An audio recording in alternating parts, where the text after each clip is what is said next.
Ang manok panabong ni Lolo Simeon na hindi matatalo. Isang kwento base sa tunay na karanasan ng nagpadala ng kwento mula sa isang liblib ng bayan ng Gihulngan, Negros Oriental sa bansang Pilipinas. Ito ay ipinadala ng mahal natin na taga-subaybay na itatago natin sa pangalan na Lolo Simeon. Sa isang tahimik na baryo sa bulubundukin ng Gihulngan, katira ang isang kilalang matandang sabungero, si Lolo Simeon.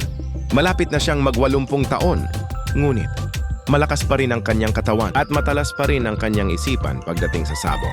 Kilala siya hindi lamang sa pagkabihasa magpalaki ng manok, panabong kundi sa kakaibang koneksyon niya sa mga ito. Meron siyang isang manok na itim, may mapupulang mata at tila ba may sariling isip, si Gapo.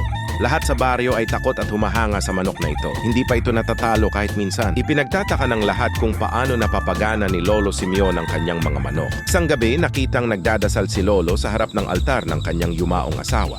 Sa tabi ng altar, naroon si Gapo, tila nakikinig. May mga lumang kwento ang matatanda sa baryo na ang lahi ng manok ni Lolo ay di ordinaryo.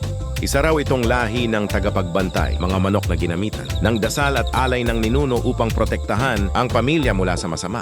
Ngunit para sa iba, ito raw ay may halong kulam. Isang araw, dumating ang isang mayamang sabungero mula sa Maynila, si Don Franco. Narinig niya ang tungkol kay Gapo at gustong bilhin ito. Inalok niya si Lolo Simeon ng malaking halaga, 500,000 pesos. Ngunit agad itong tinanggihan ng matanda. Hindi ito basta manok, Don. Ito ay bahagi ng aking pagkatao, sagot ni Lolo. Nagalit si Don Franco. Pag-aari lang yan, Lolo. Lahat ng bagay ay may presyo. Makalipas ang ilang linggo, nag-anunsyo si Don Franco ng isang malaking pasabong sa lungsod.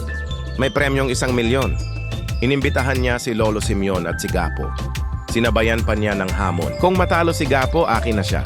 Kung manalo, doble ang premyo. Nag-alinlangan si Lolo. Ngunit sa gabing iyon, napanaginipan niya ang kanyang yumaong asawa. Panahon na, Simeon. Ipakita mong hindi lahat nabibili. Mating ang araw ng laban. Libu-libu ang tao. Sa ring, nagsagupa ng 2 pambato. Si Gapo at ang manok ni Don Franco. Isang dambuhala at bihasang manok mula sa Taylor. Unang sumugod ang manok ni Don Franco. Tinamaan si Gapo sa pakpak. Nabulagta. Tahimik ang lahat. Ngunit biglang tumindig si Gapo. Kumislot ang mga mata, isang sipa, isang tuka. Bagsak ang kalaban. Lumuha si Don Franco sa harap ng madla. Si Lolo Simeon naman, tahimik nang ngumiti. Pagbalik sa baryo, nagsimulang magbago si Lolo Simeon. Ibinahagi niya ang kanyang kaalaman sa mga kabataan. Ginawa niyang inspirasyon ang kwento ni Gapo. Hindi lang para sa sabong, kundi para sa karangalan, prinsipyo, at pagmamahal sa pamilya. Bago siya tuluyang lumisan, iniwan niya si Gapo sa kanyang apong si Lia, isang batang dalageta na may interes sa hayop at agrikultura. Ang tunay na lakas ay hindi sa tapang, kundi sa puso, sabi ni Lolo Simeon. Pagkalipas ng 5 taon, si Lia na ang kilala sa baryo. May sarili na siyang maliit na farm, may programang nagtuturo ng tamang pag-aalaga ng hayop, at may museum na tinawag na Pamana ni Lolo Simeon. Sa gitna nito, nakasemento sa loob ng isang glass case, ang labi ni Gapo, isang paalala sa mga bagong henerasyon na minsan ang isang matandang sabunggero at ang kanyang manok ang nagturo ng kahulugan ng dangal.